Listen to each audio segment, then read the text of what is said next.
can start.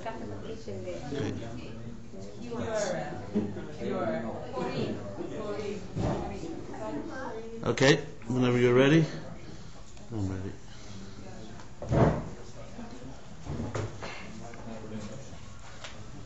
Okay, good evening, everyone. Online as well. And welcome to another episode of the Wednesday Night Live. So for those of you that don't know my name is Simon Jacobson, and I have been leading this get-together for many years now, over 25 years, in an unbroken chain of classes, which all began in a very spontaneous way. If my memory doesn't fail me, that a fellow a businessman from New York had a mutual friend, someone I knew from Florida, and he was looking for some spiritual inspiration. And that fellow suggested he come see me. So he came to see me in Brooklyn, my office, and he brought along a friend, and we had a conversation, essentially, a conversation. And that conversation now is going on for 25 years, basically. Because they came back the next week, and they brought another friend. At that time, many people from the arts and entertainment industry, especially musicians and artists, and then the artists brought their lawyers and their accountants. So it began to mushroom. And for many years it was in Brooklyn until we finally decided to come to the city. So all of you here are really an extension of that. Word of mouth, really. And I never really looked at it as a formal class in the conventional sense of the word. I always saw it as a conversation, actually. Even though I do more the speaking than the listening. However, the truth is, real speaking is listening. Because I'm not here to share my wisdoms and ideas. I think that it's vital in any form of communication to know and recognize that when you're really speaking about things that matter, as the expression goes, words from the heart enter the heart. So when you're sitting with someone you care about, and you both are kindred spirits, essentially lonely souls on a common journey in this world, and you allow yourself to get beyond your defense mechanisms and beyond the conventional relationships which we have, which are usually based on mutual benefit, financial benefit, or other benefit, you just allow your soul to emerge just a bit. It creates a whole different type of dynamic in a communication and a relationship. And this is what I was taught, was how one studies Torah. It's not about studying information or a book or a text and seeing what all the commentaries have to say and the arguments and counter-arguments in the classical Talmudic style.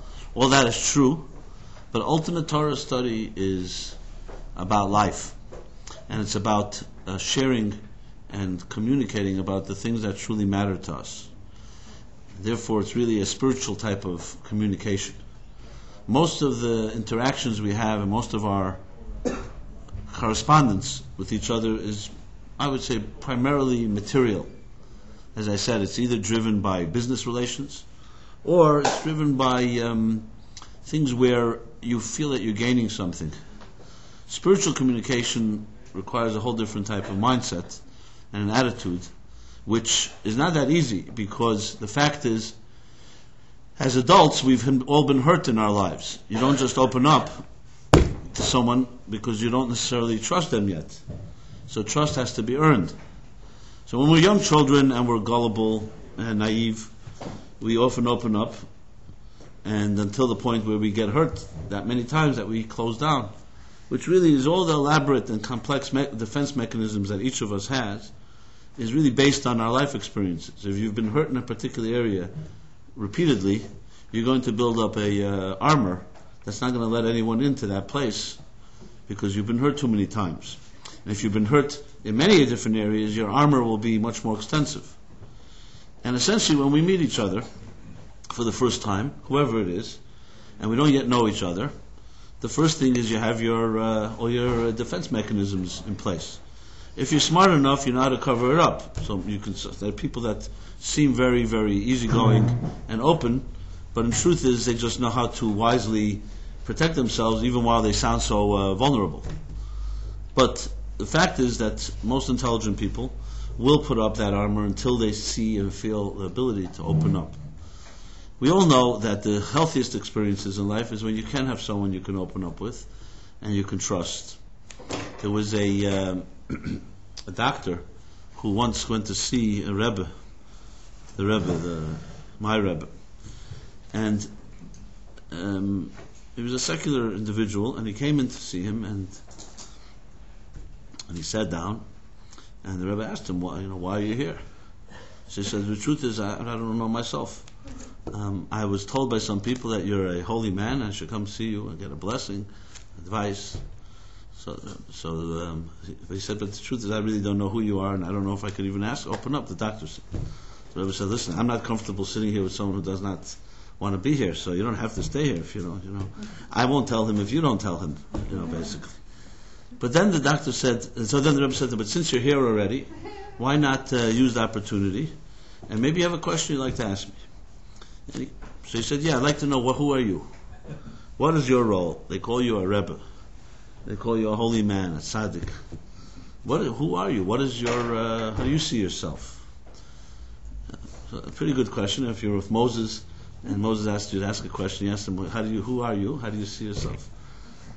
So the Rebbe smiled and said to him, look, I'm not responsible for what other people say about me, but if you ask me what I think about myself, I think I try to be a friend to people. So the doctor snickered, essentially, and said, a friend. That's it. They make you into a holy man, a tzaddik, a spiritual man, a man of God. A friend. I have many friends. So special about a friend. So the Rebbe said to him, listen, let me describe to you what I think is a friend. I'll give you my description of a friend, and then tell me how many friends you have. So he said, my description of a friend is a person that you can speak to as if you speak to yourself. That you utterly have no defenses and no fears of betrayal, of being laughed at, being judged. Someone you can speak to without any hesitation, and that you completely trust, as I said, as you speak to yourself.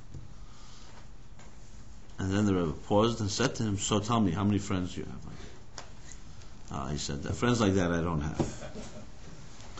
I meant a friend was someone you go to a game with, or you interact with, or you enjoy a moment. But like that, I don't know. It was a very interesting way of putting it, but this is a true meaning of a tzaddik in general. When you talk about a Moses or a true tzaddik in the Torah context, a tzaddik really is a transparent individual. It means a transparent channel because ego is not in the way. It's not something you meet every day because we all do have egos. Now, ego isn't per se a bad thing, but an ego can lead to bad things. An ego essentially means self-interest is our driving engine. Now, self-interest, again, is not necessarily bad. Self-interest protects you and protects the people you love, and it's important to have that element. But if self-interest is the only driving force in your life, then really you'll never have a true relationship with anyone except yourself. And even yourself, it's also a question whether a person who's driven by self-interest, so your self-interest self will have a relationship with that part of yourself. What about the other parts of yourself that don't necessarily have interest in what you think yourself has interest in? Was that clear or a little confusing? In other words, we have many dimensions in ourselves. And ultimately, a person who can't be comfortable with all parts of themselves will not really be comfortable with other people as well. So in a way, as a means of introduction, I would say that a true Torah study, a true Jewish experience, and this is maybe the secret why Jews are still here after thousands of years, is driven by the ability to learn how to be vulnerable even when you're an adult and have all your defense mechanisms. This doesn't mean we open up easily, because there are many predators and abusive people who take advantage, exploitive people. But it means that you just don't want to close yourself up to a point where nothing ever emerges in your life again. People who've been hurt, as I mentioned, in relationships, for example, deeply hurt, often find it difficult to open up again because they don't know if they can trust. And it's not something that's a simple thing. You can't just tell them, listen, trust, try again. It doesn't work that way. It's like a wound. And when a wound is, when a person has been wounded and someone touches that place of the wound, you cry out. It hurts. So the only real way to get beyond a place like that is to recognize, as the Torah puts it, that there's a deeper place inside all of us that transcends even the wound. There's a part of us that nothing can ever wound, and that's your soul. So though we'll call it channels of the soul into your consciousness can be wounded, can be severed even, can be hurt, but the soul itself nobody can ever wound. If somebody feels weak or insecure or fearful due to life experiences, the way the mystics, the Kabbalists would put it was, it's legitimate fears, not to dismiss it, but it's fears on the level of the channels, not on the level of the essence.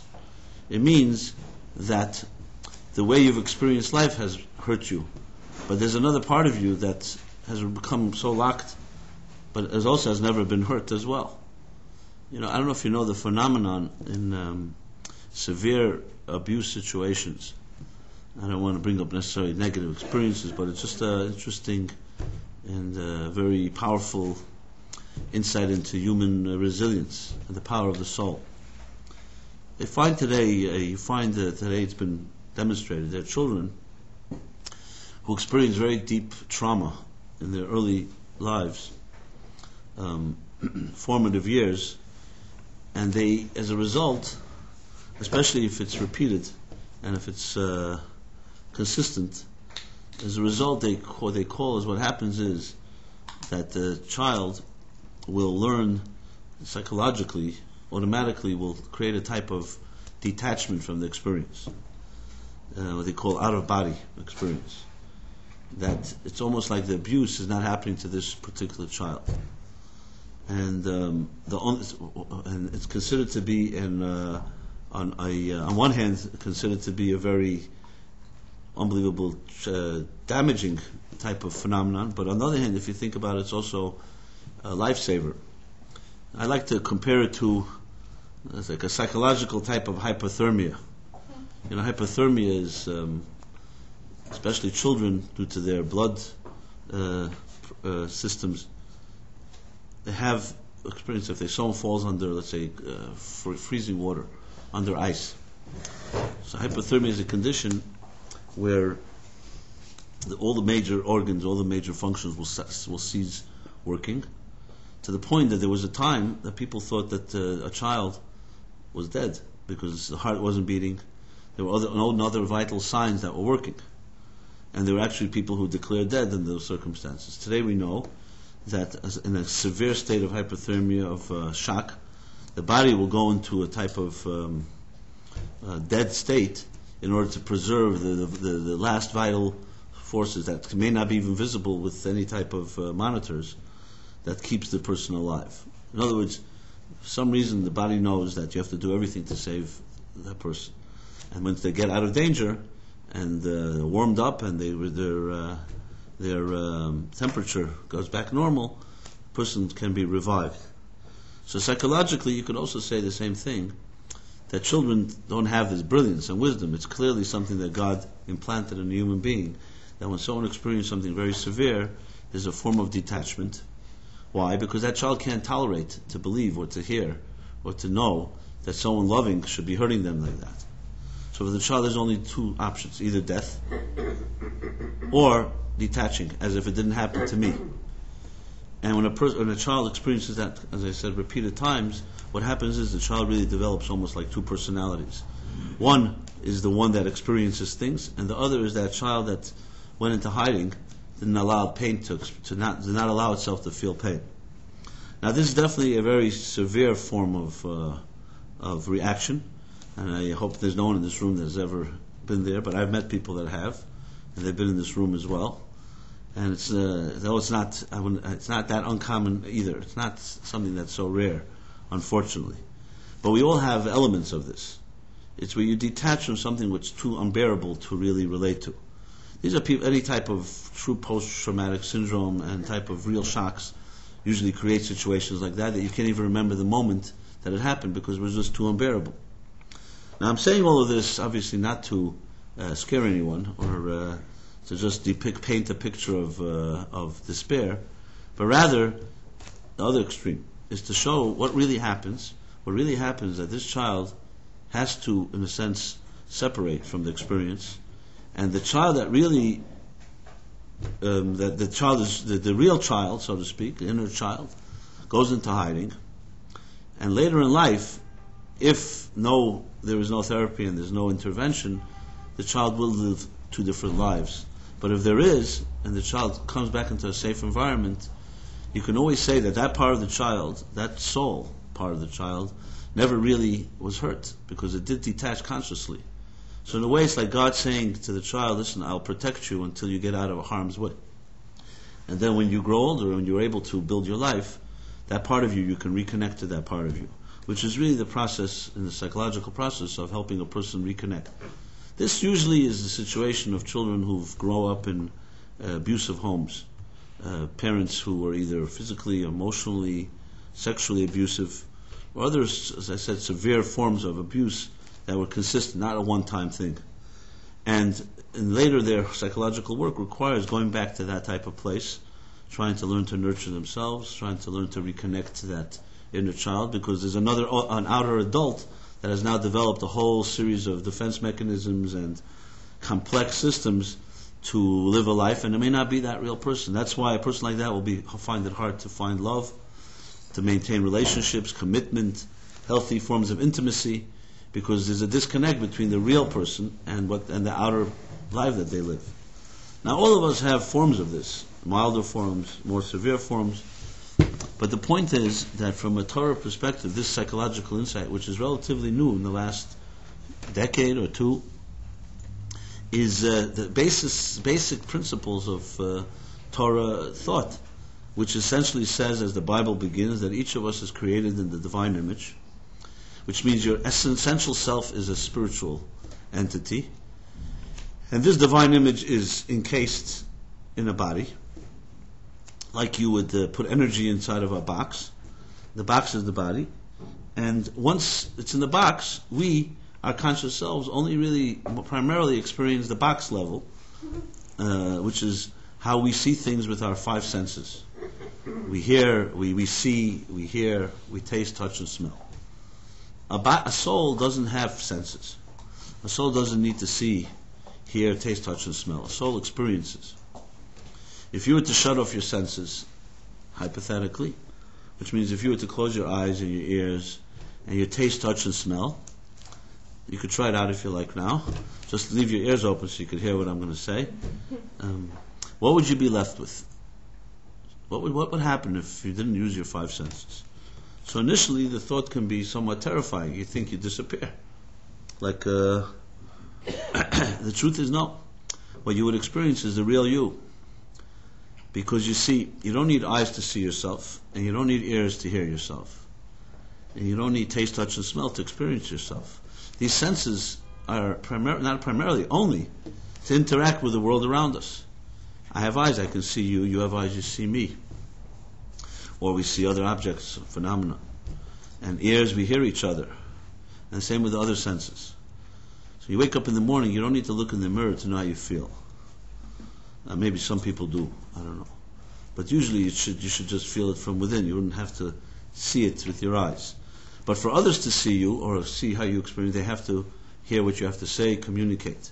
So in a strange way, as much as the sensory tools we carry are so powerful, they're also so distracting, because they're not about what's going on inside of you, they're what's going on in your interaction with others around you. Which essentially means that when you're hyperstimulated with your senses, as we are in times in which we live, we're all more than hyperstimulated. Just look at the images that are constantly being projected at us, whether it's television or internet or marketing or advertising. It's all about getting your attention. It's all about seducing your senses, basically, and getting your senses excited. So you should go buy something, or some other way hook you. Now, not all those things necessarily are destructive or bad, but they're definitely using stimulation of your senses to get your attention. And when you add to the equation all the other four senses, they say today you go to supermarkets, or for that matter to a casino, all your five senses are being assaulted all the time, except you don't know it. Whether it's the pumping of oxygen, whether it's the colors, whether it's the sounds, whether it's the temperature, everything is scientifically figured out what will keep you there and make you almost like lull you into a certain type of reverie. And as I said, it doesn't always mean that people doing it are malicious, but sometimes it could be very malicious. And either way, even in the best scenario, it's definitely a stimulation that is not necessarily about your best interests. It's someone else's interest. So this is the world in which we live. The extent that we are stimulated, I don't think is even possible to estimate, because we're like addicted on this diet. Try it out. Try not using the internet for a day. What do you mean for a day? For an hour. Throw out your gadgets and see what happens. You're going to feel very naked. You'll feel like you're missing something. The truth is, in the beginning, you may feel that way, but then when you stay there, you may realize as you get unplugged from the matrix, you will come to realize that there's another part of you that is really the one that's mostly undernourished. The part of you that is the real you. You see, love, for example, loving each other, is not enhanced by any gadgets. I don't think the internet and email, and fax machines, and blackberries or blueberries or greenberries have created more meaningful relationships. Yeah, you may be able to find someone faster. That doesn't mean you can have a deeper relationship with them, because these are because relationships happen in a place that technology can't touch. Technology is a tool. At its best, it enhances the tools of this world, and faster, and where you can reach anyone, anytime, anywhere. You can get any piece of information wherever you are, any time of the day. That's the beauty and the gift of it. But when it comes to the life, the supersensory life of your inner self, all the technology in the world and all the distractions really do nothing. If they do anything, actually, they distract you further, so they take you away from focusing on that. Which, in a strange way, really helps us appreciate what true Shabbos is all about. A Shabbos is supposed to be a day when you shut off all the machines. So before our modern age, machines then were very small, were a different type of machines. Today it's much easier to appreciate what it means to really shut down your connection to the material universe, which is the essence of what Shabbos is, a spiritual, really like shutting off your senses to be able to travel inward and experience the real you. That's what Shabbos is supposed to be. And when you think of the contrast of these two worlds, you could see the benefit of a day like that. But it's not just Shabbos as a day, it's really the concept that should be with us all 7 days of the week. Now, people who are in touch with their souls relate to this and don't need to be explained. Most of us are, because we are so-called part of the system and part of the world, and we're already addicted to it, it's not that easy to really separate. So even though what I'm saying makes sense, but practically speaking, I don't know if anybody here is going to unplug themselves tonight because of what I've said. Because the fact is, as I said, this is our diet. We're dependent on it at this point. But if you think it doesn't have impact on the rest of your life, if you think you're going to remain plugged in to what you think is existence, and you're going to also find happiness, it doesn't work that way. Happiness and true love and truth in life is going to be in direct proportion to what you worship and to what you're bound to. You can't be overstimulated with the senses and expect to experience a supersensory experience in the fullest sense of the word. So, whenever I say this, some people say to me, well, how could I really schedule it that I could have both? Be stimulated by the senses, and then maybe at the weekends or something like that, or retreats. You go on a spiritual retreat, you create a little space, and you'll have a supersensory experience. That's all fine and good, and people do compartmentalize that way. But the bottom line is, if you want to have compartmentalized happiness, then that may work. Which means then you should be happy only when certain moments, and not expect to find a seamlessness where your whole day and your whole life can be one that's lifted to another place. So all this that I'm saying, even though it's somewhat, you could say, generic, any time of the year we can discuss it, but it's very relevant to the topic that we chose for this week. And it's what I usually do is connect these ideas to the time in which we are. In Judaism, time is a very powerful force. Today in physics, it's also come to be known as a powerful force. We have time, space, and man. The triangle, the triad, time, space, and man. In Jewish thought, it's called time, space, and soul, where you and I, as individuals, are the soul, and we travel through time and space. These are the three forces that really define where you are at any given time or any given place or space. So, in that context, time plays a very powerful role. And as one of the Rebbes once said, that we have to live with the times. And when he was asked to explain what that means, it was explained to mean to live with the Torah that's read and studied at that particular time. Which isn't just a nice cliche, it also means that every moment in time has a particular energy. And the chapter in the Torah or the sections that you're reading during that period in time, in a sense, give us a glimpse into the energy of that moment. Because we're not energy people, we can't always feel the energy. Sometimes we do, sometimes we don't. The vibe.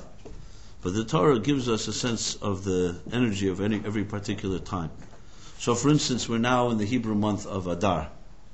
This year it's the second Adar, so we're in a leap year. So Adar, what is the energy of Adar in general terms? It's called joy, simcha. Mishanichnas Adar marbim b'simcha. That when the month of Adar enters, we intensify joy. Now what does that mean? It's like almost, if you think about it, it's like a strange statement. What happens if you're not in the mood of being joyous? So just the month of Adar, suddenly you look outside, you see a new moon, you look at the calendar, it says Adar, you suddenly start dancing. If a moment before you weren't that happy, what suddenly happened when the month entered that we would suddenly marbim b'simcha? So the answer is, well, the Torah is telling us that this month brings with it a new energy.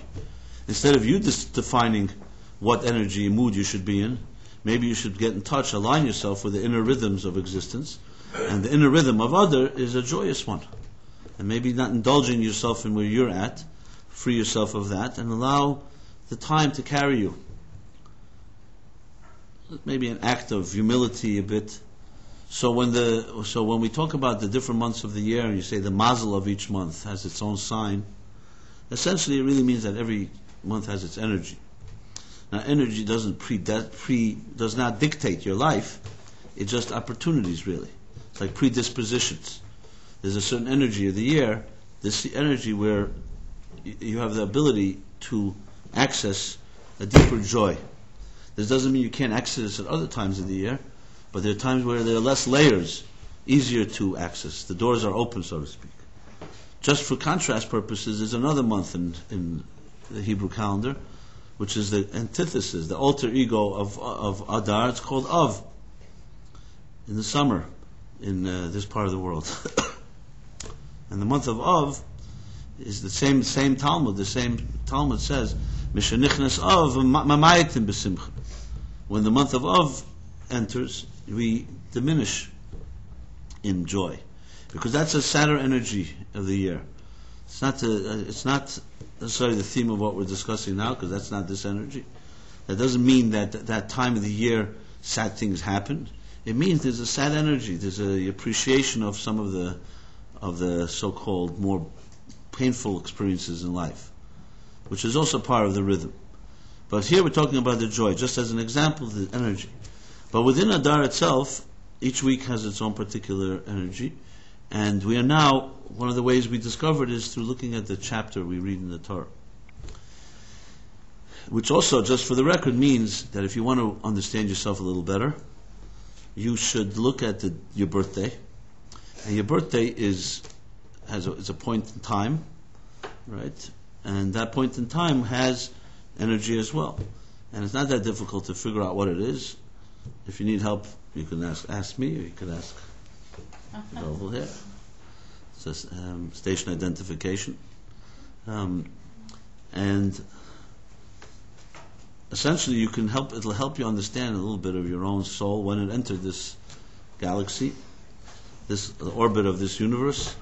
It's also going to be a day in the month, a day in the week, the parsha of that week, what the other factors that may be relevant. So every day has its energy. And there are many dimensions to this energy. I'm not going to go through the whole exercise, the whole discussion of all the dimensions of time, but rest assured, there are many, many levels. From the day, to the week, to the month, to the year, to the parsha, to the mazel. The plot thickens, let's put it that way. So where are we now? Any birthdays this week here? Yes, my daughter. Okay, there you go. 2 days. Okay. The Hebrew comes later. It may not be the same day, but it's in this period of time. Okay. So happy birthday to... Her name is Adar, that's why we call her Adar. Okay, very nice. Yeah, you have a lot of nachas and simcha from her. Thank you. Yeah, she is one. So we are now also in the beginning of Adar, the second Adar, as I said, which means just... Which one? Because it's a list, Adar Aleph, Adar Bet, does it make any... always everything makes a difference. It's more intense. It grows from day to day. So we are now beginning the third book of the Torah this week. The book is called Leviticus in English, in Latin, and in Hebrew, Vayikra. So there are 5 books: Bereshis, Genesis, Shmos is Exodus, Vayikra, Leviticus, and then Numbers, Bamidbar, and Deuteronomy is Devarim. So we're in the third book. We begin the third book, Vayikra. And we also this week will read a special chapter in addition to the regular cycle, the chapter called Parsha Zachor. The Shabbos before Purim is called Shabbat Zachor, which literally means the Shabbos of memory, to remember. More specifically, Zachor is the beginning of a chapter. Zachor asher asalacha Amalek. You shall remember what your arch enemy Amalek did to you. Because Purim essentially is the story of the grandson of Amalek. Haman Agagi was a descendant from Amalek, and as he wanted, what does he wish? Total extermination and genocide of the Jews, which was really in his genes from his great-grandfather Amalek, who wanted to do the same thing when the Jews left Egypt. So there's a particular commandment in the Torah called Zachor, which is in the book of Deuteronomy, actually, the end of Parsha Kiseitze. The story is also told in Beshalach, in the book of Exodus, but that section, therefore, is read to Shabbos. It's like before Purim comes, we read about remembering what happened. So it's a way of beginning the celebration or commemoration of Purim. As a matter of fact, according to most opinions, hearing the reading of the Torah is not considered to be a biblical edict. It's not a biblical mitzvah. It's a mitzvah of the rabbis. Nonetheless, it's a mitzvah, but it's not quite a mitzvah that's specifically in the Torah. According to most opinions, all opinions, Parsha Zachor is the only parsha in the Torah that's a mitzvah from the Torah itself to listen to. Of all the chapters of the year, it's the only one that's considered to be an absolute, the highest level of a mitzvah of hearing the Torah reading. Some say also Parsha Parah, which will be next week. But Zachor is a unanimous opinion. That's why there are people, though they may not go always to hear the Torah reading, Zachor they make a point to go. The question, of course, is why. So that we shall discuss as we go along. So we really read a regular cycle chapter called Vayikra, the beginning of the third book, and in addition, at the end, a second Torah scroll is brought out, which was brought out earlier. Second Torah scroll is opened, and they read the Zachor, chapter Zachor. Now, as I began earlier, all this is technical. The question is, what is the inner or spiritual significance of this fact? So as you'll see, it's very much connected to the theme I was discussing till now, and that is about finding your inner self. Or if we want to put it more precisely, remembering your inner self. When we say Parsha Zachor or Shabbat Zachor, we don't say any other word except Zachor, which means to remember. Which is a little strange because remember here is just an adjective or a description. Remember is actually a verb, but it's a description. Remembering what? Remember is a very general term. Remember what? In this case, we're talking about specific memory. The memory of Es Asher Asa L'Chal Amalek, that which Amalek did to you, which is what we read. So when you just say Shabbat Zachor or Shabbat Parsha Zachor, it can be somewhat a little misleading, because the word itself just means to Shabbat, the Shabbos of memory. Memory has many, many memories. Some memories are good memories, some are not such good memories. But everything is precise, so you have to say that the word remember itself has a lot of power to it. That's why the Shabbos and this chapter is called just Zachor, remember. Obviously, there's a specific relevance and power to what you remember, but even the word remember itself, in other words, has meaning to it. As a matter of fact, every day in the end of the prayer service, the morning prayer service, there are actually sheish zchires. There are actually six memories, 6 remembrances that we repeat. One of them is all from the Torah. One is to remember that we left Egypt, and Amalek, and the Man, and the other ones that we say there. So you see from that memory plays a very powerful role in Jewish thought, and which is captured in this week's chapter. So, as I said, in addition to the fact what you're remembering, just the fact to remember is something significant. Because it could have also said in the Torah, not remember what Amalek did to you. It could say, read what Amalek did to you. There are many expressions in the Torah. Shema Yisrael, we say, listen. Here it says remember. Remember is a very particular word. Not everything is, we use the word remember. By leaving Egypt, actually the word Zeichel Yetzias Mitzrayim is also used to remember. But there are other expressions with Egypt.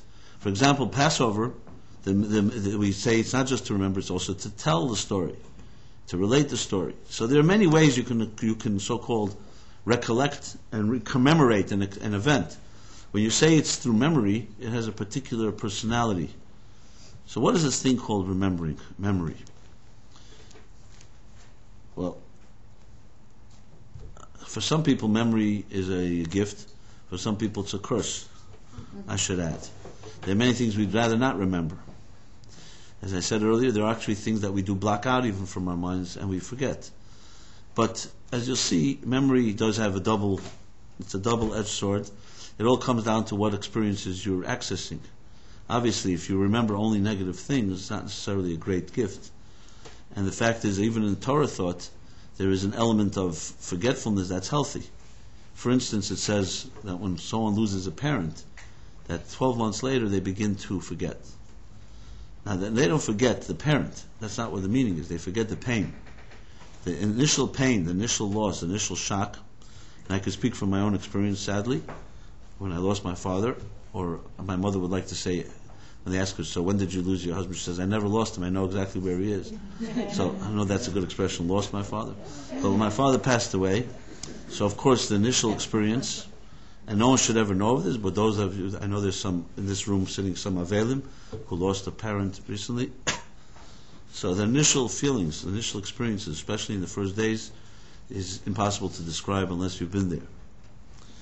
But as time passes, not that the pain, not that the memory goes away of the person, but the memory of the intensity of the loss weakens. So you can argue that maybe is not such a good thing. It means that, we move on in life and we forget that what's important. But it's not so, because if we were living with the intense memories of every trauma that we ever experienced, we'd never be able to live. So in a way, God created a gift. Called a gift is not called memory loss, but a gift is called being able to subdue it to a point, to be able to put it in its proper place in a closet. Like someone once told me, you lose a parent or a close relative, it's like a hole in your heart, like a hole in your living room, and you keep falling into it until the day comes when you learn to walk around it. So the hole never goes away, but you just learn to walk around it. It's a different type of experience. So that context, memory happens to be a positive thing. Another example would be when you talk about people that say, clinically paranoid, clinical paranoia, or even bipolar or other chemical imbalances. So even though it's true, they say, the guy says, just because I'm paranoid doesn't mean no one wants to get me. Maybe on the internet someone got that joke.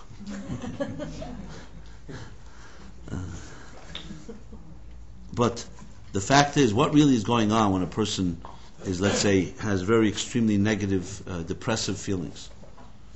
And you tell them, why do you only remember the negative things in your life? You have many positive things that have happened to you. But for some reason, the negative controls their lives. It's what happens is that in the structure of the brain, and today it was called chemicals really do this, there's compartments. So you have a very, God forbid, a negative experience. So at the moment, of course, it's going to be very powerful and intense. But then with time, what happens is the chemicals of the brain, like a closet, like partitions in a closet, will put away that experience in a particular section, and you can experience something else. Now you're experiencing joy. And it's not a contradiction. Can you access that closet? Of course you can. But there's compartments, which are what we call chemicals, that create the compartments in our brain that are able to distinguish. So therefore, no one experience completely controls your life. What happens, God forbid, if the chemicals break down, or they're not functioning properly, a chemical imbalance? What's going to happen is that one compartment is going to flood all the others. They will not be able to have the boundaries. So boundaries, which in a sense you could say called memory loss, or things that create a certain subduing of the intensity of an experience, actually is what keeps us sane. I'll take it even a step further, if I may, and we'll go back to memory in a moment. I don't know if any of you are familiar with how this thing called LSD came into being. For those that don't know what LSD is, it's not an acronym for Let's Start Davening. Let's put it this way. It's actually an acronym for a long, which I don't remember, some type of long chemical name. And it actually was... Surgic acid. There you go. Hence, acid. All right. And it was developed by a chemist who was working for the pharmaceutical firm in Switzerland. And he was looking actually for a medication, trying to create a medication that would induce madness. Because he was working with psychological field, and was looking for what they called madness then. Some type of thing that can induce madness. So if the doctor, let's say, can take it, so he can go into that state of mind, and maybe he could relate to and understand what it's like, and then come back to tell about it. Of course... That was the cover story for it. The army wanted it to pass out around the world to use against the foreign forces. There's always a CIA conspiracy somewhere. Well, since whether it's a cover story or not the cover story, it's the lessons in it are pretty interesting. So the way they tell it that this doctor, who forgot his name, I saw it documented actually in a book called Storming Heavens, America's Romance with LSD or something like that. So they documented there that the doctor would inject himself with all kinds of different experimental drugs. And he put himself at risk, of course. But he also set up a chain of checks and balances that in case he does induce this state of madness, that there should be tape recorders running, and he told his wife and so on that the notes should be taken because he didn't know if he would return to tell about it. So anyway, one day, he's going home for lunch, and he had injected himself that morning, and he's driving on a bicycle in this a long row of a path, and with trees, a long row of trees on both sides, and he describes his experience that as he was riding on the bicycle, he suddenly felt the bicycle lift up in the air, and the trees became ablaze in flames, and the heavens began to pulsate, and he had what later would be known as a psychedelic experience. And as he continued, just kept on pedaling, he thought he was going mad. He finally got home. He didn't know how, but he managed to get home. And he turned on the tape recorder, began to write notes. But in this case, obviously, he came back out of it. And this was the beginnings. What he wrote down was, as a theory, which when I read, I was quite taken by it, because it's actually stated specifically in Kabbalah and a Hasidic thought. His theory that he needed LSD to get to, and those that know Kabbalah don't need that, it's called foreign substance. And what he wrote was that madness, perhaps, is actually the closest thing to reality. It's sanity that is somewhat blinded consciousness. And basically, the principle would be that the collective unconscious of a person has an unbelievable amount of information and light. Should we access that without any filters, we would go mad. So the mind has a way of channeling and filtering from the unconscious into the conscious, and that allows us to be sane. So we'll be looking at a blinding light. Think of it in terms of, let's say, a reservoir of water, and then that reservoir you can't drink from; it's too large. So we need to create pipes, and the pipes lead into our homes or offices, and that turn into a faucet. And you turn on the faucet, and water comes dripping out at a pace that you can contain it in a cup So the reservoir remains there, but the faucet essentially is the one that controls the flow, like a filter. Should the faucet break, for instance, then the water would flood. So the same idea is here, that if the chemicals that keep control of the flow and the filtering of the ideas, as long as they're intact, there's a state of sanity. But if something breaks, it will become a state of insanity. So who's closer to reality, the insane person or the sane person? So sanity essentially is a type of compromised awareness. And therefore that's why we can remain sane. Maybe that's what God meant when he told Moses. Moses says, "Show me your face." And God said, "No man can see my face and live." Because as soon as you see my face, you see my reality, you will no longer be able to be you. It's just too powerful. So this was, I elaborated, I don't think he wrote it quite this way, but he did write the general concept that perhaps that state, what we call madness, is really very close, as they say, a very thin line between madness and genius. You'll see, geniuses have a state of, they can almost be mad, and sometimes they go over this way, sometimes this way, sometimes they go over and they can't return. Because what's happening is there is definitely an unnatural or a disproportionate flow with less filters that makes the person a genius. The problem is if it gets too much, that turns into true insanity. If it's too little, of course, then you don't have genius, then you have the rest of us.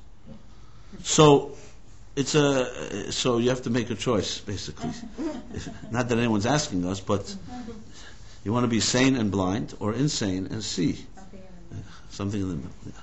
Or time like this, time like that. But I'm here to tell you the good news is that Judaism teaches us how to broaden the channels and minimize the filters that you actually can experience insanity without becoming insane. How do you like that? But to do that, you have to broaden the channels. You can't just go into the light. The reason that, essentially, from a Torah point of view, for example, why a type of drug-induced experience is not considered a mitzvah, and maybe the opposite, because someone could argue, hey, look, if a psychedelic drug, or for that matter, any type of drug or alcohol, can open up to higher states of consciousness, why would one look down at it, see it as a tool? I'm talking about dismissing, regardless right now, ignoring the issue of health and damage and so on. Because obviously in the Torah there's a mitzvah not to nishmatim ma'edal, not to be healthy. But even from the perspective, even if it had nothing to do with health or addiction, there is a problem with that from the Torah point of view, because you've induced it.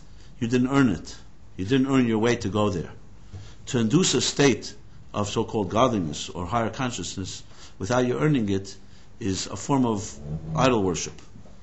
In the Torah there's actually people that tried it. They talk about the two sons of Aaron in this book of Leviticus. It says after the temple was erected, after the sanctuary was built, and they went into the temple.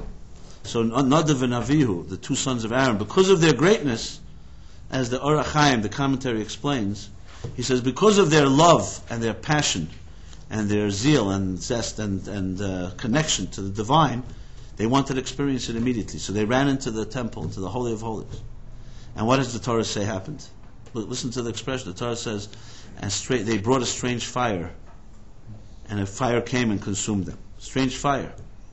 That is what is really, essentially, you can say, is parallel to a drug. So it was fire, but it was a strange fire, and they couldn't contain it, and they died there. That's essentially people, and you have in the Talmud as well, the 4 people who went into the Pardes, into the garden, into the orchard. And one went mad, one died, one became an apostate. And Rabbi Akiva, Nichnus b'shalom v'yatsa b'shalom. Rabbi Akiva went in peace and exited in peace. What happened? Because he had the containers. So this isn't just about experiencing a moment of revelation and epiphany of a divine light. It's about, can you contain it? And in mystical teachings and in general Torah thought, it's all about building the containers to the point where you can contain greater light and greater light. And even the greatest light, even that collective unconsciousness that I described, that reservoir, that on your own you're unable to access unfiltered, you ultimately can access it if you build the containers. Which is the same, essentially, in the process of education. You teach children. So, of course, in the beginning, you teach them the ABCs, Aleph Beis, as we discussed last week. And through that, they slowly expand their minds. As they expand, more ideas can flow. To a point where if the child grows into an adult and the channels and the containers of the child's mind are developed and cultivated, and they will expand to a point that they can contain a great light, even more light than the teacher may have had. So it's all about how you balance the light in the container, so to speak. So to go back to memory, the word memory in Judaism is a sacred word. It's a sacred word to remember. One of the most, even till this day, one of the most sacred prayers that really touches people, even those that are non-observant, is what? Is Yizkar. When they go into a synagogue on Yom Kippur, or other times of the year, when Yizkar is said a few times a year, what is Yizkar? That I remember my parent. And if you look at the prayer, it's a short prayer, but it's very profound. You speak to your parent as you would speak as if they were alive, with their name. And Yizkar still captures the hearts of many, many people. The remembering, something sacred about remembering. What is it? What it is on a basic level, it really is our hope. You think about it, sometimes you want to appreciate something, you have to look at our enemies. There's an expression, "Ma'evai techakmeni." My enemies make me wise. You can study your enemies and you can learn a lot about things. Because your enemies will point out your strengths and your weaknesses more than sometimes your friends can. So what did the enemies of the Jewish people always do when they entered into a town over the thousands of years of our persecutions, into a European shtetl? You'll always see almost consistently, the first thing they did was desecrate the tombstones, the cemeteries. And you have to wonder why. It's like strange. You could see that. Who's your enemy? The men, women, and children that are living. How does a cemetery disturb you? Why do you have to desecrate the stones and the cemeteries? So I submit that maybe in the unconscious, the enemy knows something. They know that the connection that the Jews have and the power that they carry is their connection to the past.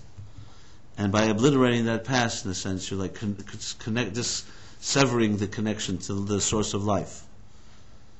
So I don't know if anyone knew it consciously of the anti-Semites that did this, but unconsciously they did. So memory is a very sacred thing. That's why we consider a grave site a holy place. You could say, what's so holy? I mean, you could say it's a good thing to remember, to have a mark, a tzion, that remembers a parent or a relative.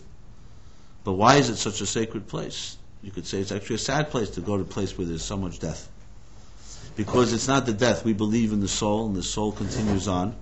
And what you're remembering is not a dead body. What you're remembering is a live person, and what they stood for. And this is the place where that body was laid to rest, the body that was on a journey with the soul for a certain period of time, and a person lived their lives. So you remember not death, you remember life. That's what you're remembering. It's called a Beis HaChaim. It's called a house of life. And that's not a euphemism. It's not meant to be. It's because life is not just about biologically walking around on this earth. Life is what we stand for, our values. When Abraham, in his ultimate act of love to his wife Sarah, was what? That when she passed away, 127 years, he went and bought a plot for her, that the Torah documents in Chai Sarah, the plot called Hebron today. Hebron, the Ma'arat HaMachpelah, the double cave where he buried her, and then later he was buried near her. And before that, Adam and Eve were buried there. And later, Isaac and Rebekah, and then Jacob and Leah. And it still stands till this day. And wars are still being battled over that as well. So there's some power to that. And you see it throughout Jewish history. It's not that Jews hold on to the dead or pray to the dead. On the contrary, it's their source of life. When the Jews went into Egypt, and finally Jacob passes away, and then his sons pass away. And you all know what happened next was the new king rose, who, talk about memory, forgot what had happened before. So right before the end of the book of Genesis, it says that Joseph, when he passes away, he makes his brother take a vow. And the vow is, remember, that when you leave this God-forsaken place one day, Egypt, make sure you take my bones with you back to Israel. And the question is asked, why didn't he ask for a better thing, like his father did? Just a few sentences earlier, his father says, "Don't leave me here altogether. Don't bury me here. They'll turn me into a shrine. Take me back and bury me with my parents in Israel." And he makes Joseph promise that he'll do that, and he does do it. So why didn't Joseph say the same thing? Why does he have to wait till they take him out later? Take me to Israel, where my father and my mother are buried. So one of the answers given is because Joseph understood that the vow that he took would really be a source of hope for the Jews, because as long as they saw his grave with them in Egypt, they remembered the vow that Joseph had said, "One day you'll leave here, and you'll take me with you." So they were able to go there in their deepest pain and suffering in Egypt, and they saw Joseph's grave. They understood that one day we will leave this place. So it became a source of hope, not a source of grief. So the idea of remembering in that context is really a connection to the past, but more than the past, to what we truly stand for. What do we really believe in? But at a deeper level, and this takes me back to the initial discussion on the psychological level, the real goal in life, you can say, is to regain or reclaim our innocence. In the Bible, the story goes, Adam and Eve were in the Garden of Eden. And they were told not to eat from the tree of knowledge, of good and evil. And the day they would eat from it, they would die. Not that moment, but they would ultimately die. And they would be expelled from this pure place called the Garden of Eden, paradise. So you have how many books and poems and even films were made on the concept of paradise lost. In one way or other, the story of the Garden of Eden has resonated in many circles. It's the idea of regaining your own, reclaiming your moment of purity. So in a personal sense, we all have our journey, that there was a time in our lives we were in a pure place. And then there comes the state when we lose our innocence, where we lose our maybe idealism, our hopes, our dreams. Maybe not all of them, but some of them. Many people say as we grow older, more and more of our dreams get shattered. You start expecting less. So that, and some will even cynically say that all those memories as a child of my idealism and hopes and dreams is a naive little thing for children. It's not reality. The Torah says the opposite, that that's reality, and your adult wisdom is not so real. It's just a way of coping. Don't think your coping mechanism necessarily define reality. And that we all have the ability to regain and reclaim our innocence. So in that context, memory is really remembering who you truly are. So who are you? Who am I? Who are each of us? It may sound like maybe you think of it as a stupid question. It's not such a stupid question. As I mentioned in the beginning tonight, are we shaped by the media and by this modern world in which we live? And the way you dress and the choices you make, how much of it is really you? And how much of it is peer pressure, social pressure, attitudes that your parents imposed on you? Even your own self-delusional elements of self-awareness. I'm not suggesting we're all that we don't have no self-awareness, but can a person truly say who you are independent of the forces that have shaped you? Are you a product of your circumstances, or you're not? I don't want to use the word victim because most people don't like to believe they're a victim of circumstances. They don't like to hear that. But a product of circumstances. Can someone really say honestly that I'm not?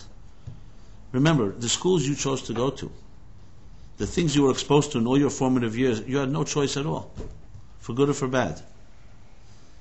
So how do you know what your attitudes in life and what you think is important, what's not important? How much is it really yours? Now, pride may not let us really explore this properly.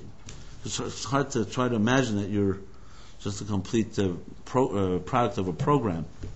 This doesn't mean, by the way, your parents were not a program. That could also be part of the program. They, too, were shaped by those that were there before them. So how does a person come to even discover self as opposed to the self that you think you are? So really, there are a few ways. One way, unfortunately, is through pain. When people experience pain and loss, suddenly their self-perception is shattered, and what you thought was really big, you suddenly realize it's not so big. It's like a wake-up call. But that's not the only way. There are other ways that we can come to a certain deeper awareness. Another way is through objectivity, meaning friends or others that help you see things that you can't always see. Obviously, you have to be open to that. And the third way is looking into a blueprint of what your life really would look like in its purest form. The great gift of the Torah is that the Torah claims that it is the quintessential blueprint for life. Meaning, if you want to see yourself in its purest form, read the Torah, how the Torah describes a human being. And you'll see yourself as you are before you were shaped by other forces. Now, how do you know it's true? So my response would be, you know it only one way, through resonance. It resonates. And I'll give you a few examples of experiences that can pierce through the perceived self as opposed to the real self. When you hear a song, music, so even if you were programmed to like certain music because you grew up in a home with that music, but there's something about the language of music that does really pierce most of the layers of perception, meaning things that were imposed or superimposed in your life. There are other things like that as well. Love. So even though how we love and whether we can maintain love and even the people we love may not always be healthy, but the need for love and the feeling that you are loved, when you are loved, also cuts through a lot of stuff. The problem with all these examples is they're fine and good if they're isolated, but they also come with a whole other baggage. As I just said, love is very nice, to be loved and to love. But it also comes with different aspects of life, your own bad and healthy experiences of what you think you love, and who's the right person you should love and who's not the right person.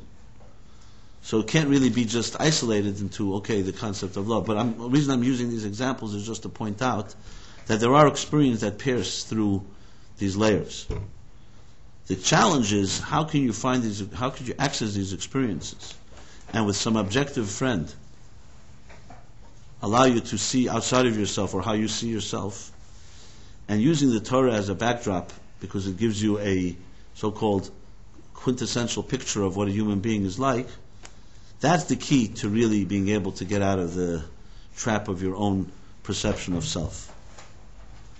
We all have blind spots. That's a given.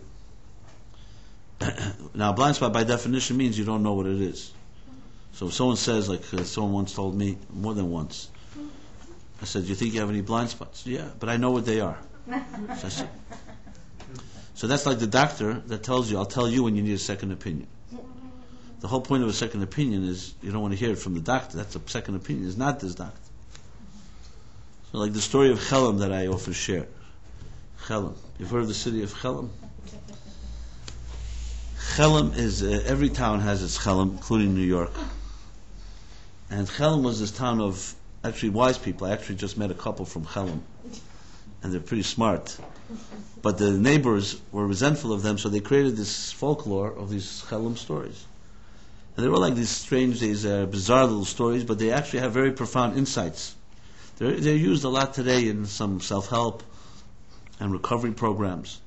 You know, one of the classics that's used, for instance, is the one guy loses his keys, and he's looking for them at night.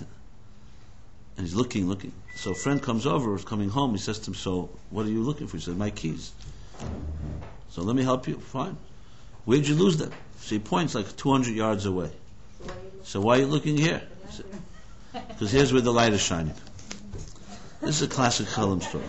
So it sounds weird, like who would look for your keys 200 yards away? But psychologically, that's what we do. We don't necessarily go where the real problem is, we go where the light is shining. So there's the Chelm farmer story that I've shared, but it's one of my favorites, because it captures so much about ourselves, where Chelm was, as you can imagine, a small town. And the farm of Chelm obviously was a lot smaller. But this particular farm was very special to the farmer of Chelm because it was his baby. He inherited it, his parents, grandparents, came down generations. So he knew every grain of soil, every inch, and it was he took care of it that way. One day he gets a letter from a cousin coming from a big town farmer, let's say from Texas. So he comes to town, Chelm. And the Chelm farmer shows his cousin, shows him around, gives him a royal tour of the Chelm farm. Okay, fine. They sit down to dinner. So he asks his cousin, "So what do you think about my farm here in Chelm?"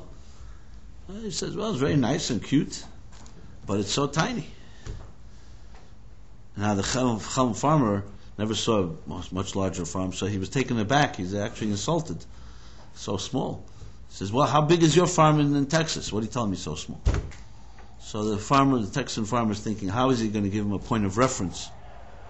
So he says, "Well, my farm in Texas, it takes me all day to travel with my tractor from one end of the farm to the next. That's how big it is." So the Chelm farmer suddenly has this moment of empathy for his cousin. He says, "Cousin, don't feel bad. I once had a tractor like that too." Now, the Chelm farmer was not being malicious or intentionally ignorant. It just, he couldn't even fathom a farm that it would take a tractor all day to travel. He never saw anything like it. It's not in his scope. So would you say this Chelm farmer was objective or subjective? Is there anybody that's objective? We all have our farms. If we passed out a questionnaire here, are you objective, subjective, narrow-minded, open-minded, closed-minded? I don't know if anybody would mark the box closed-minded, narrow-minded, or subjective. Because part of being subjective is it makes you think you're objective, obviously. That's the whole point. So, the fact is, what we have to really answer the question, an honest answer to the question, are you objective? The answer is, we're as objective as our perspectives allow us. That's the true answer to that question. Based on my perspectives, based on my experiences, which really means subjective experiences, that's how objective I can be. For this farmer, he couldn't fathom a farm like that, so for him, he was convinced, it takes all day. It must be the vehicle. He remembered he had a shmata jalopy like that too, that took him all day to crank up, to move from here to there. So we all have our farms. The question is how big your farm is. You may not be able to answer that. You have to see other farms. That's what I believe is one of the beautiful ways to describe the Torah. The Torah gives you a picture of a real farm. The real picture. Even God, when we say what is God? God is also based on our perspectives. Sometimes it's healthy, sometimes it's unhealthy. In most cases, it's usually unhealthy perspectives based on distortions that may have been passed on to us from parents, religious authorities, books, nursery school images of God that have nothing to do with God. Like the Levi Yitzhak Berditchever once told somebody, the God you don't believe, an atheist. He said, the God you don't believe in, I also don't believe in. Then it's about perspective. We have to define what you mean before you disagree with someone. You'll find most things that we debate about, real issues, is more about, you have to first define the axioms before you define the issues. You may say you believe in God, I may say I don't, or the other way around, and then you come to find out that the God we're talking about is not the same one. So we have to first define that, and that's much more complicated. We may not ourselves even know what the word God means. It's what we think God is, or we thought God was. So in that context, the God, or whatever topic it is, we all have our farm. When you study Torah, especially the mystical side, the soul of Torah, you suddenly get a perspective of existence and reality that's a lot bigger than you ever thought. It's not even the issue here whether you accept it all, or believe it all, or act or live up to it. It's just the question: are you ready to see more? If someone says they're not ready, what can you say? Most of us will say we're ready. The question is whether we actually are, because there's a price to pay when you see more. That doesn't mean you automatically become committed or observant or whatever it is. The price to pay is awareness, has pain involved.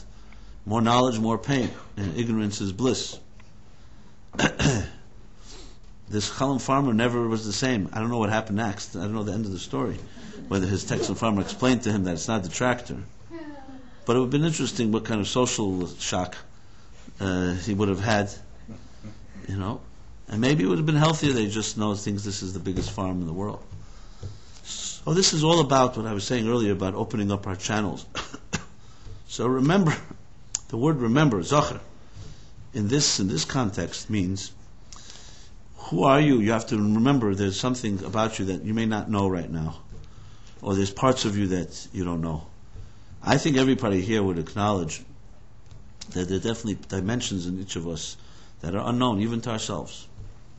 I think I shared this little unscientific survey I did. I asked people of different ages, how much by percentage do they know of themselves? Like 1% meaning 1% of themselves, and 99 they don't know, and 100 means 100 they know. And the interesting results were that the younger the age, the higher the percentage. The older the age, the lower the percentages went. So if you ask, let's say, a 12-year-old, they would say 80%. You asked a 19-year-old, it would go down a little. Maybe not. There's probably some place where, But if you go higher, 30, the numbers start falling. You ask an 80-year-old, and they'll say maybe 1 or 2%, 5%. And you think it should be the other way around. The more years you're with yourself, the more aware you are, the more experience. So it's only one result of this. I said it's unscientific, so I can't tell you that this is some type of... The bottom line is, because the more you see, the less you know. The more you see how little you know, let's put it that way. So who's really more aware? Of course the older person is more aware, but they're also more aware of what they're not aware of, right? It's like climbing a mountain. The higher you climb, the bigger, the wider the horizon. That's how it is. So you have both. You're higher, it's true, but you also see how much little there is. So this is all nice. We all would agree with it. But you know where the biggest trouble comes is not scientifically and intellectually we can all relate to this. That knowledge, there's no point where you could say, I know it all. On the contrary, the more you know, the more you'll see. But emotionally is where we have the difficulty. The Chelam farmer, that's everyone can laugh at that joke. But emotionally, we do exactly the same thing. We do exactly what that Chelam farmer does. We say it's the tractor, or we find some other smoke screen. You're never going to say that maybe your perspective is off. It's a very difficult thing to acknowledge. If you lived your whole life seeing things a certain way, suddenly you're going to say, oh, there's another way to see it. Now, there are people that have that honesty. As I said earlier, often it happens when, God forbid, something breaks you. No one should know of that. When life is not, something happens, a loss, so that shakes up, so you suddenly realize, maybe I don't have it all figured out. But usually in our comfort zones usually equal complacency, apathy. Like the guy that asked his friend, what's worse, apathy or ignorance? And he said, I don't know and I don't care. So complacency, apathy, is usually a result of comfort zones. So the key is really getting out of your comfort zone and not waiting for God to get you out of there, because then it may not be so comfortable. So that comes down to our own certain called willpower, choices, and maybe the people we hang around with, because it's often easier if you find someone else that can go on this journey with you. But whether your life is working, whether you would say it's working or it's not working, if it's not working, so clearly you have an incentive to maybe see that there's a bigger farm. But even if you would call your life working, as they say in Yiddish, if good is besser is besser. If good is better, not better. I would guess that anyone sitting in this room wouldn't be here tonight because there are other things to watch, like there's a lot of Governor Spitzer stuff. I know that some of you wanted me to comment on that. I thought that I wanted not to mention it at all. To be one person original in this country that's not talking about it, but I couldn't resist mentioning the name. I think it's more of a commentary on us than on him, frankly, but that's another pash. So to go back to this thing of remembering besides the sanctity, the sacredness of remembering, as I said, our history, our roots, a tree that knows it has deep roots will bear beautiful fruits. That rhymes. Yeah. It's the beginning of an unfinished poem. So, besides that power of memory, there's also an element of memory that is much deeper than that, and that is remembering your own inner self, your unconscious self. So though unconscious by definition means it's not conscious, and as soon as you're conscious of it, it's not the unconscious any longer. But there are ways to be conscious of the unconscious even without directly looking at it. I mentioned before that God said to Moses, no man can see me and live. Some people say he only said a man, a woman can, by the way. But the reason you can see something, you can see God and live, is because you don't look. If you don't look with your ego, you can then see even things that are invisible. You see, it's our own egos and our own limited, narrow sense of self, that really is the thing that blocks us from seeing things, because you're in the way. If you're invisible, you can see through the walls. But our visibility and our sense of self and presence, for all its beauty and its strength, and you feeling like you're in control, really is the biggest block. This is true also, above all, in the relationships. The people, if you look at people who truly love each other in the best and healthiest way, they're really invisible to themselves, which is a true loving experience. It's not, you don't sense yourself. Think of all the most special moments in your life, the magical moments. They usually happen, not usually, always happen, when you're not sensing that they're happening. As soon as you sense the object and the subject, it's already no longer the magic. The magic is when the object and subject melt into each other. The experience is so, you're just in it. You don't feel, I'm doing it. That's real experiences. And as soon as you stop to think, and you become conscious of it, you're experiencing it, but it's no longer seamless. So essentially, remembering in this context means connecting and recognizing and remembering that you have a part of yourself that may have been forgotten. It may have been forgotten to the point that you never even consciously knew it, but it's still there. And there are forces, experiences in life that you can access it. There's an interesting Talmudic statement that says that in your mother's womb, each of us was taught we were each taught the entire Torah in your mother's womb. And then upon birth you're made to forget. Now, what does that mean? The way the Talmud puts it says that an angel comes, Satr al Piv, and silences you to make you forget. As a matter of fact, they say the cleft on your lip. Let's see. We need someone that doesn't have a mustache. We'll demonstrate. Anybody wants to demonstrate their cleft? Online? No, you don't want to say. No one will know it's your clip. Is a result of the angel making shh. And that's the way the Talmud puts it. Now, this Talmud is it's nice, poetic, but what does it mean? Today, with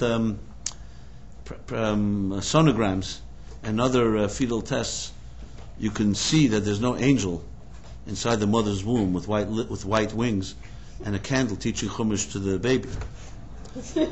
So some will say, see, science has proven the Talmud is a primitive concept. But in truth, if you read the Talmud just with a little seichel, what it really means is, obviously, that just like the body physiologically develops through 9 months of pregnancy, so too does the mind and the spirit and the soul. Because what emerges is not just a body. What emerges is a human being, a body and a soul. So yes, we know very little about how the body develops, and we know even less about how the soul develops. What the Talmud is saying, and is elaborated upon in mysticism, that the 9 months are actually 9 stages of how a soul is empowered with all the knowledge it will need to know how to not just survive but thrive in this cruel world. And there's songs that are sung to the soul. Things are embedded, basically downloaded into the consciousness of the child. And upon birth, we're made to forget. What that means is, as he says, such people made like that consciously you will no longer remember. But unconsciously, inside of us, we all have certain sense, instincts, intuition, that are not even taught. Truths that will resonate with you despite your education. Children, even at a young age, even newborn children, even children in the mother's womb, have been seen to make movements when they hear music. How do they know what music sounds like? Where do they have that sense from? That means there's something in their consciousness that relates to the voice of music, to the language of music. And there are other things as well. When you say something resonates, it's like you said, I heard that truth somewhere, I can't quite place it. Yes, you heard it when your unconscious was uploading all this information. So inside of us lies layers and layers of information, truths, that we have yet to access. For example, do you know all the talents you have? How do we even discover a talent? You don't come, when you come popping out of your mother's womb, you don't come out with a little note that says, here are all the talents this child has. It's not like you bring a machine home that says, this is what the box contains. We're born, and there's no notice at all what we contain. So you know you have genetic material, and you're probably going to traits from your parents. Fine. But some of us have these traits, some have other traits, some they skip a generation. And then there's the combination of mother and father, so they're never exactly like a parent. How do we know we have talents? You know what happens usually? It's usually by accident. There are times, obviously, you can see some children are gifted in a certain way, and they gravitate to a piano, to music, art, and so on. But often, for most of us, it happens usually by accident. You go to summer camp, suddenly the person who's supposed to do something, they're not there to do it. They say, can you do it? No. And you end up doing it, and you can do it. Most of our gifts are come not planned. So how many others are there that we don't even know we have? No one can know. So the gift of remembering is to learn, not just that you can look deeper into yourself, but also find people that believe in you, that can access that. In the Zohar, there's a strange statement. It says that Rav Shimon bar Yochai was once very quiet and very subdued. So his students began to praise him with all kinds of compliments. That you're wise, you're a sage, you're a scholar, you're godly. And as a result, he began to teach. So all the commentaries asked, what is this, some type of ego trip? He needed a compliment. He was a truly holy man. He needed someone to compliment him. They say, no, the students, what they were doing was they were accessing those forces, those strengths inside of him. It wasn't just a compliment. It was about reminding him, you have that strength. So we should be around people that help us remember who we really are. And it's not that difficult to figure out. As I often mention here, look at your Rolodex or whatever we call it today. What's the modern version of a Rolodex? A what? Blackberry. A Blackberry, okay. But you get the idea. Like a Band-Aid, it will always be a Band-Aid. A Rolodex will always be a Rolodex. So look at the list of people that you hang around with or contact or call daily or weekly or whatever. And see how many of them help remember a deeper, healthier part of you, or how many help bring you down a few notches. Like in case you're enthusiastic about something, how many people in your list that you can call will make sure that your enthusiasm will be curbed, will be tempered.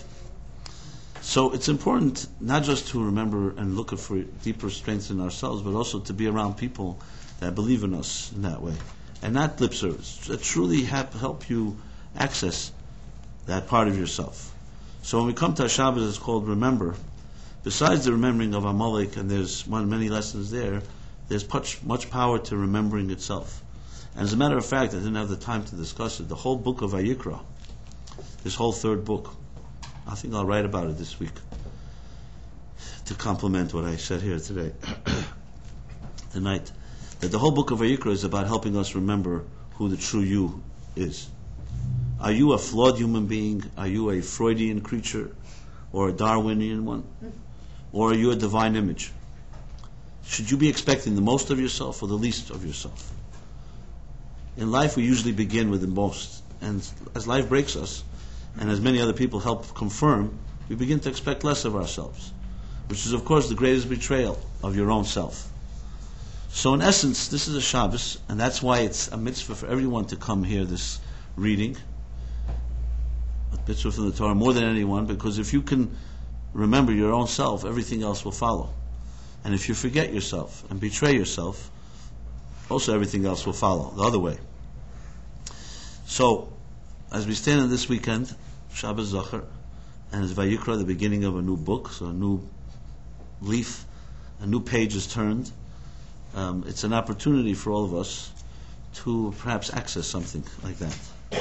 Maybe it would be a goal even. I mean, that may be too ambitious, but I don't know.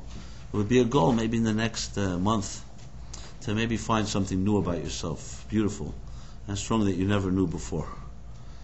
And if you don't find it on your own, access someone. Call me, I'll help you find it if you like. It's an offer. And if I don't help you, Velva will help you. We'll wrench it out of you one way or another. Let's put it that way. So that may be a good goal, especially if we go into Purim, and it's a month of joy, and joy generally is a release. It opens up, should open us up as we celebrate. And from Purim to Passover, I think it may be a good opportunity that by Passover, at least one. So let's see. That would be a not bad idea, wouldn't it?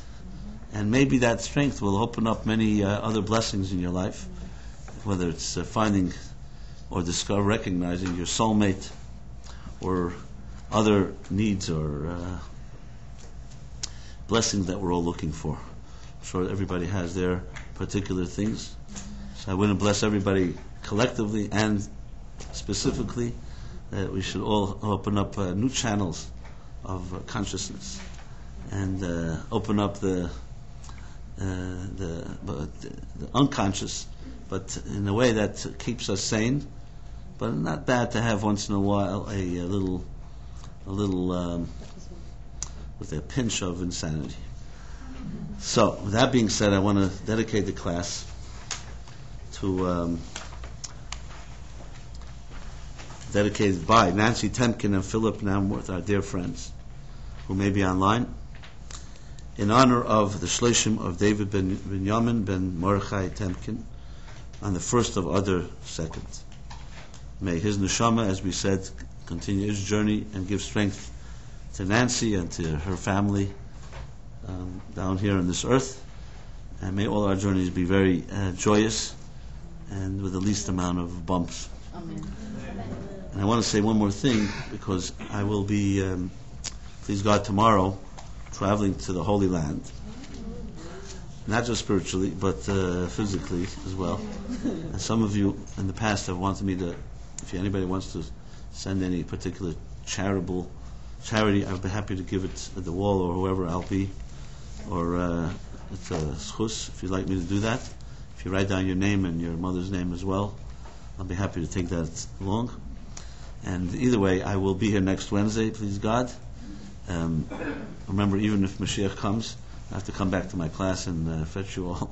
So, so I will not miss the Wednesday night class, and so we'll be in the Holy Land till 5 days. So everyone should have a very good week. And next week I expect to bring you great greetings from a peaceful land with only good tidings from that place.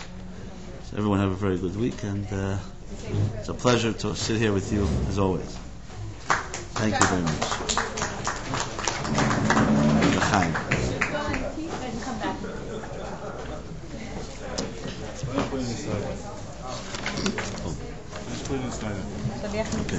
If you want to write down your names again, if your mother's name, just put it inside here.